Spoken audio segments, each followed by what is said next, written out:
ada 4 jenis di dalam Al-Quran yang menunjuk pada keadaan manusia secara umum berdasarkan kebahagiaan dan kesuksesan hidupnya. Ada berapa jenis? 4 ya. 1, ini yang paling ideal. Manusia yang mendapatkan kebahagiaan, kesuksesan dunia dan akhirat. Jadi dunianya dia bahagia, sukses, akhiratnya pun dia bahagia dan sukses. Dan umumnya ini yang memang diharapkan oleh setiap insan, sehingga doa-doa yang dipanjatkan pun malam dan siang itu tidak lepas dari 2 permohonan ini. Itu ada di Al-Quran surah kedua Al-Baqarah di ayat 201, paling kanan sebelah bawah di mushaf tuh. Wa minhum may yaqulu rabbana atina fid dunya hasanah wa fil akhirati hasanah wa qina adzabannar. Ini golongan pertama. Dan di antara manusia itu ada yang konsisten memohon kepada Allah agar ia dianugerahi kehidupan dunia yang membahagiakan dan menyukseskan. Jadi ada bahagia saja, ada sukses saja, ada bahagia dan sukses. Ada orang hidupnya sukses, mawaddahnya banyak, tapi belum tentu bahagia, sakinahnya belum tentu diraih. Kaya iya, tapi kekayaan itu tidak membawa ketenangan dalam berkehidupan. Ada yang begitu? Ada. Jadi ibu pilih mana? Kaya tapi gelisah atau miskin tapi tenang? Alhamdulillah. Oke. Nah, kaya dan tenang, sukses dan bahagia. Maka itu yang dimaksud di ayat ini. Ada orang yang konsisten dengan permohonannya. Dia memohon kepada Allah Subhanahu wa taala agar hidupnya di dunia itu bisa tenang dan sukses, bahagia dan sukses, serta kesuksesan dan kebahagiaan ini bisa dibawa lestari sampai pulang ke akhirat. Ya, tidak cukup dengan amin, kita lihat dulu ya. Nah, yang kedua, nanti kita pelan-pelan lihat rumusnya. Alhamdulillah. Ada orang yang di dunianya itu sukses, bahagia. Tapi kesuksesan dan kebahagiaan dunia itu ternyata tidak memberikan jaminan ia membawa keduanya sampai ke akhirat. Tapi menariknya kata Al-Quran, secara psikologi ada manusia yang penting dunianya sukses dulu. Yang penting dunianya bahagia dulu. Ya, kalau bahasa manusianya kekinian, ya nikmati aja yang sekarang, yang nanti kan belum jelas gitu. Ada yang begitu? Itu pasti akan ditemukan karena golongan ini pun diisyaratkan di Al-Quran di ayat yang ke-200-nya. Jadi kalau tadi 201, kita naik sedikit ke atas ke ayat 200, kita akan temukan tipikal golongan demikian. Wa minan nasi may yaqulu rabbana atina fid dunya. Udah, kalau nggak hafal diam aja ya. Hasanahnya nggak ada di situ. Hasanah itu khusus untuk 201 ya. Baik, kalau hafalan masih di ayat 1, jangan diterusin dulu ya. Wa minan nasi may yaqulu rabbana atina fid dunya wa ma lahum fil akhirati min khalaq. Dan di antara manusia ada yang hidupnya memang diliputi oleh harapan dunia saja. Hasanahnya nggak disebutkan. Ini kuncinya nanti. Dan dia tidak punya orientasi akhirat. Yang penting kerja, nikmati. Dapat rumah yang megah, nikmati. Kendaraan yang mewah, nikmati. Bisa jalan-jalan, senang. Urusan sholat, ya nanti. Baca Al-Quran, nggak harus. Akhirat belum datang kok. Yang pasti yang sekarang ada, itu yang dinikmati. Wa ma lahum fil akhirati min khalaq. Dan dia tidak punya persiapan untuk menyiapkan kehidupan abadinya di akhirat. Itu yang Dua. Yang ketiga, ada golongan orang yang memang ngejar akhirat saja. Dunianya tidak terlalu diperdulikan. Dia abaikan bahkan. Ya. Dia tidak terlalu peduli apakah hari ini makan atau tidak. Dia tidak terlalu peduli apakah punya rumah megah atau tidak. Dia tidak terlalu peduli apakah punya kendaraan atau tidak. Yang penting akhirat masuk surga. Saya ulangi ya. Yang penting akhirat masuk surga. Jadi dunianya dalam tanda petik sedikit diabaikan, atau hidupnya biasa-biasa atau di bawah standar, yang penting orientasinya masuk surga. Ini yang ketiga. Yang keempat, ini yang repot. Miskin dunia, fakir akhirat. Jadi dunia sudah nggak dapat, tiap hari pekerjaan tidak jelas, kata-kata tidak terukur, tindakan tidak teratur, perbuatan kadang-kadang juga mohon maaf banyak buruknya. Jadi dunianya tidak jelas, akhiratnya rasa-rasanya tidak mendapatkan harapan karena tidak pernah disiapkan. Maka yang keempat ini kategori miskin dunia, fakir akhirat. Nah, di antara yang keempat ini, 4 bagian ini kita mesti pastikan setiap hari setidaknya kita berusaha untuk mencapai golongan yang pertama. Dan adilnya Allah itu dibuka kesempatan yang demikian untuk seluruh hambanya tanpa kecuali. Jadi ibu tidak harus berpikir jadi ustadzah kah, ya, atau suaminya jadi kiai kah, jadi pejabat kah, jadi hartawan kah. Semua sepanjang kita menjadi bagian dari hamba Allah, maka terbuka untuk mendapatkan bagian golongan yang pertama. Wa minhum may yaqulu rabbana atina fid dunya. Nah, itu kuncinya. Sepanjang kita, saya, Anda, kita semua memegang satu kunci ini, maka janji Allah itu pasti ditepati dan disampaikan dalam Al-Quran. Itu akan dibimbing untuk mendapatkan 2 hal yang diharapkan tadi. Kuncinya cuma satu, yaitu hasanah.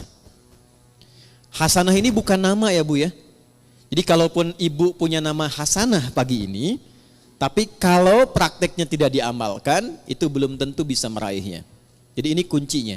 Kita antarkan dulu sebentar sebelum kita mengimplementasikan atau menjalankan program kita hari ini untuk diskusi. Kita tekankan sedikit karena saya khawatir ibu datang ke sini gitu kan. Kemudian juga teman-teman yang ikhwan bergabung, tapi datangnya tidak membawa kebahagiaan. Datang tidak membawa kesenangan. Apapun yang tidak dikerjakan dengan menyenangkan, itu tidak akan melahirkan hasil yang maksimal. Ibu kalau masak, hatinya enggak tenang. Masakannya enak enggak? Enggak. Ngantarkan anak, situasi hatinya enggak tenang. Enak enggak? Tidak. Karena itu Islam selalu mengajarkan, selalu hadirkan kesenangan, kebahagiaan dalam semua aktivitas yang dikerjakan. Termasuk sholat. Termasuk baca Al-Quran. Ya, usahakan kalau ngaji itu, hatinya tuh disenangkan dulu, ditenangkan. Beda kalau sedang gelisah kemudian ngaji, itu rasanya nggak akan enak. Ayat-ayatnya nggak akan nyampe ke kolbu. Baru masuk sedikit di lisan, sudah berhenti lagi. Masuk berhenti lagi. Karena itu rumusnya, yang pertama kata Al-Quran, saya agak sedikit percepat untuk menyampaikan pada inti diskusi kita. Wa minhum may yaqulu rabbana atina fid dunya. Nah ini, nggak pakai alif lam ya. Tidak menggunakan alif lam. Artinya nakirah, general, terbuka untuk siapapun dalam suasana apapun. Adilnya Allah, Rahman dan Rahimnya Allah, Allah menginginkan semua hambanya tanpa kecuali. Baik laki-laki, perempuan, tua, muda, besar, kecil, keadaan sosial apapun menurut manusia pada umumnya, kata Allah, ia punya kesempatan yang sama untuk sukses dan bahagia dunia sampai akhirat. Jelas sampai sini? Baik. Apa itu hasanah? Ya. Ada yang tahu hasanah itu apa?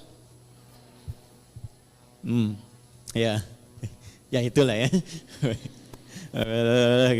Baik. Satu paling gampang dulu ya, pelan-pelan.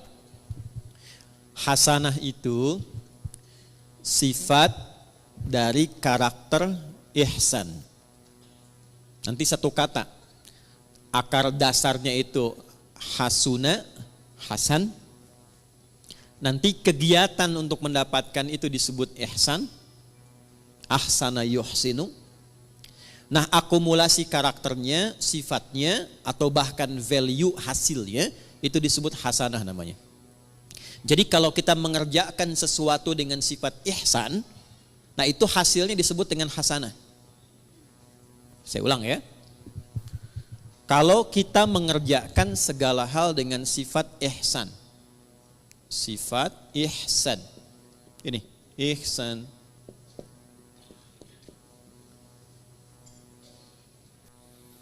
Maka hasilnya, apa yang diraih oleh kita, itu disifati oleh Allah langsung, itu hasanah.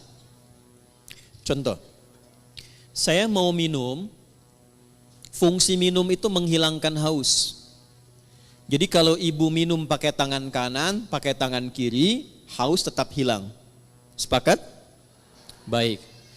Tapi kalau kita minum menggunakan sifat ihsan, maka perbuatan minum ini seketika dinilai oleh Allah berubah menjadi hasanah namanya.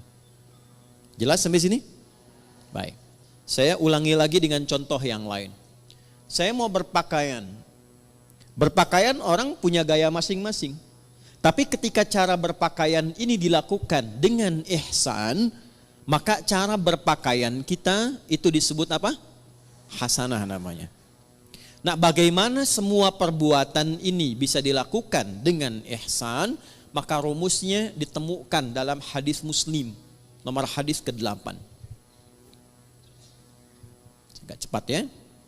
Hadis riwayat Imam Muslim, nomor hadis yang ke-8, yang meriwayatkan sahabat Umar bin Khattab radhiyallahu taala anhu.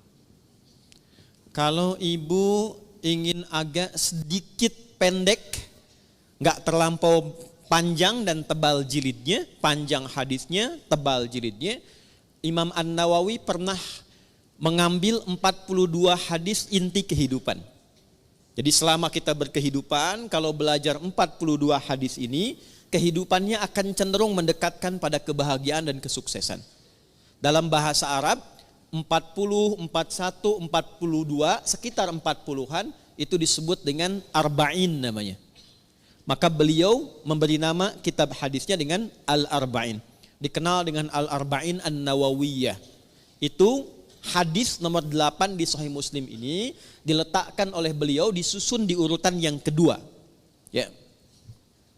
Di Al-Arba'in nomor hadis yang keberapa? Kedua.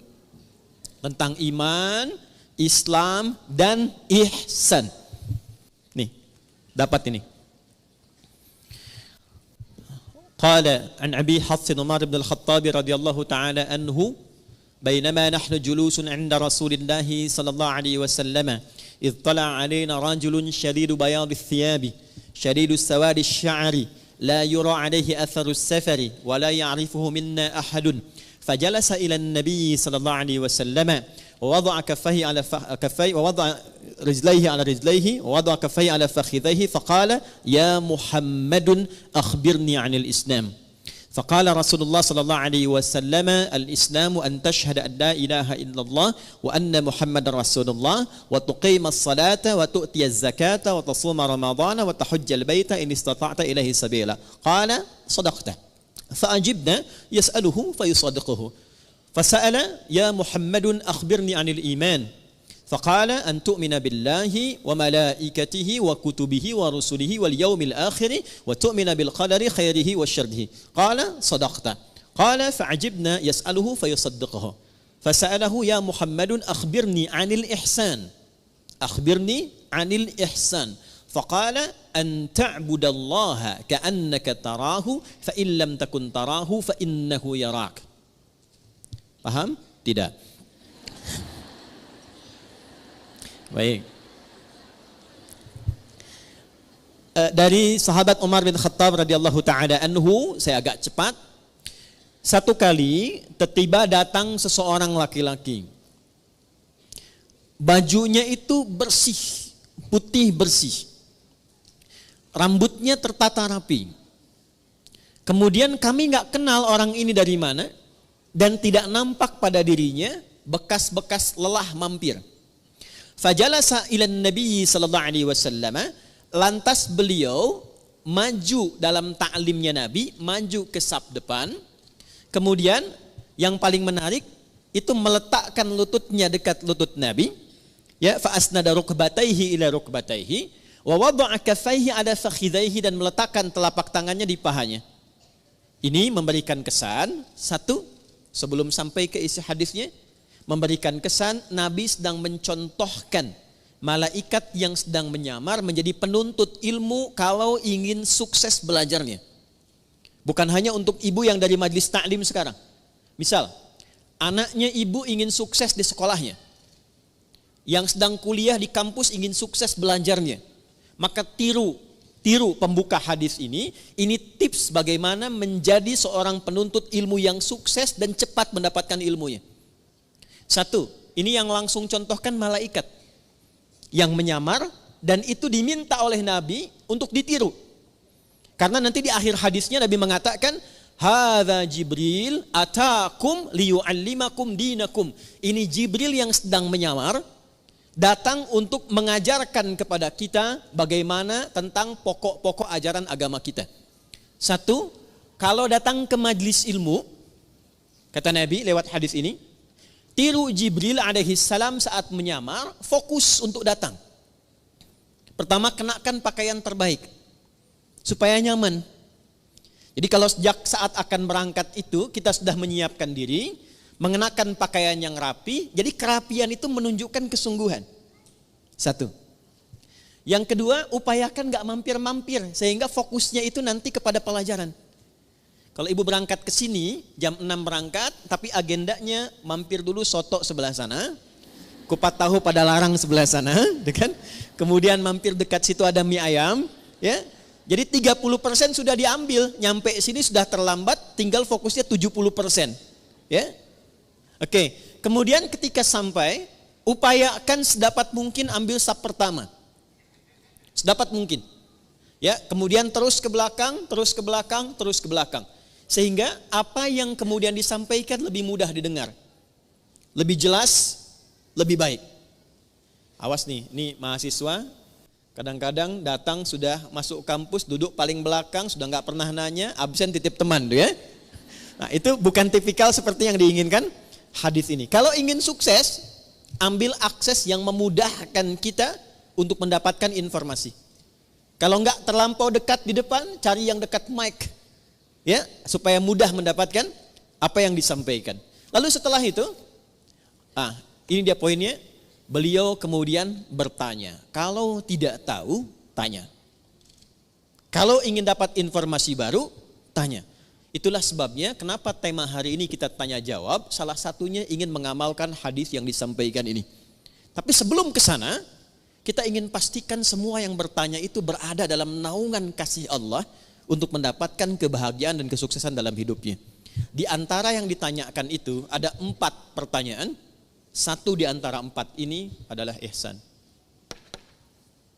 Ya, fokus, saya akan langsung cepat ke ujungnya. Al-ihsanu, ihsan itu an ta'budallaha. Perhatikan cara menerjemahkannya. Izin saya pelankan. An ta'budallaha, engkau menjadikan seluruh aktivitasmu sebagai ibadah karena Allah. Saya ulang ya. Sebab nanti kalau cuma lihat terjemahan, artinya menjadi begini, engkau menyembah Allah. Itu tekstual. Sedangkan penjelasan detilnya, ya, kalau kita keluarkan kata per kata dan rumus bahasa Arabnya, itu menjadi begini terjemahan tafsirnya. Engkau menjadikan seluruh aktivitasmu sebagai ibadah karena Allah. Dulu satu poinnya. Jadi bukan cuma sholat saja. Makannya jadikan ibadah karena Allah. Berpakaiannya jadikan ibadah karena Allah. Berumah tangganya jadikan ibadah karena Allah. Saya tes sebentar ya. Maaf ya, maaf. Ibu itu merawat, mendidik anak karena sayang, karena Allah. Masa? Hah? Ganti ya.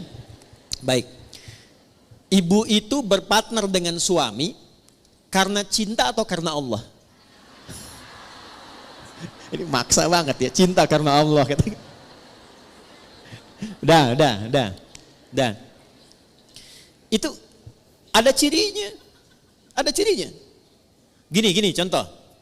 Saya kalau mau minumnya karena Allah, maka saya akan ikuti apa yang Allah inginkan dari kegiatan minum itu.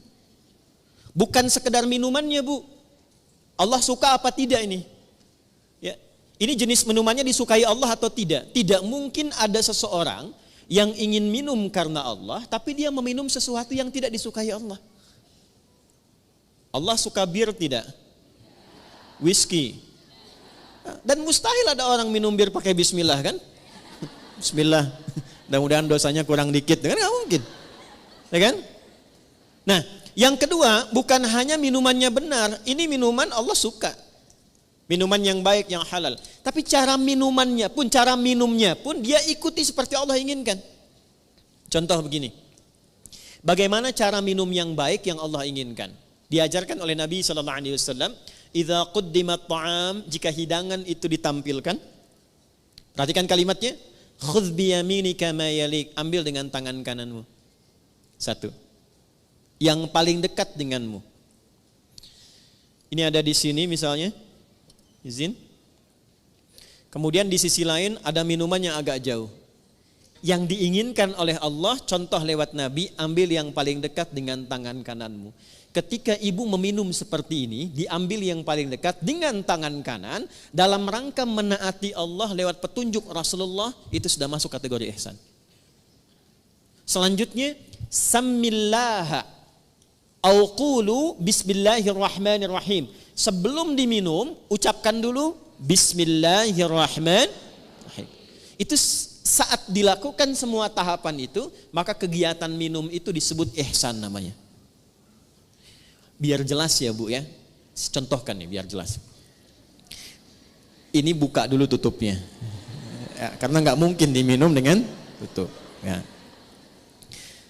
Ambil dengan tangan kanan. Jelas? Sebut nama Allah. Bismillahirrahmanirrahim. Minum. Alhamdulillah. Jelas? Belum jelas? Ambil dengan tangan kanan. Sebut nama Bismillahirrahmanirrahim. Jelas? Alhamdulillah. Maka saya pelan-pelan, kegiatan minum itu yang disebut dengan ihsan, dan dia menghasilkan nilai di sisi Allah disebut dengan hasanah namanya. Nah, hasanah inilah yang kemudian melahirkan apa yang kita sebut dengan berkah. Berkah. Ini dia. Teruskan turunannya. Berkah inilah yang mengantarkan pada kesuksesan dan kebahagiaan. Nih, sukses plus bahagia. Ini asalnya.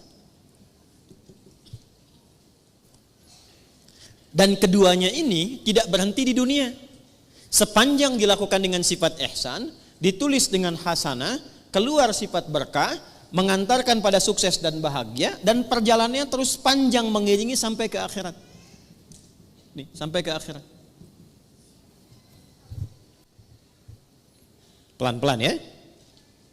Ini poinnya. Makanya sering kita katakan di lisan kita, saya pengen cari berkahnya aja. Saya pengen cari berkahnya. Nah, berkah itu bukan harus kita tafsirkan sedikit, tidak. Bisa banyak. Bahkan kalau kita lihat bahasa Al-Quran, lafaz berkah dalam Al-Quran itu yang paling menarik ketika benar dikerjakan dengan sifat ini, itu dijamakkan bentuknya. Bentuknya jamak. Yuk, saya gali dengan cepat sedikit ya Bu ya. Pelan-pelan lihat rumusnya ke sini. Pekerjaan dikerjakan dengan apa tadi?